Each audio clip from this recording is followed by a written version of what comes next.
Hello everyone, in this video I'm going to show you how to create a new playlist or just create a playlist in YouTube application here. So first of all, just go to your YouTube application.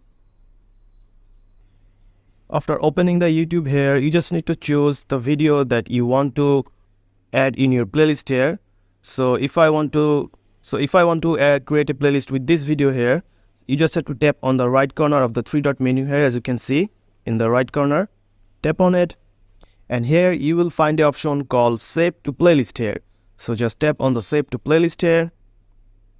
And you have to create a new playlist. So just tap on the Create a New Playlist option here. Tap on it. And here you will find the option of creating a playlist. So just if you want to give it a name here, so just give a name here. So I'm just randomly just giving a name here. And if you want to make this private, you can make it private, public or unlisted here. So private is the recommended option here. And just tap on Create here. And your playlist it created here. So if I go to the library option here, and here you will find your playlist here, as you can see, DDDD, which is the new playlist that I created. So just tap on it and you can view all your video here. This way you can add also new videos in the playlist here. So that's it guys, this is how you create a playlist in YouTube here. So if you found this video helpful, please subscribe to this channel and thank you for watching.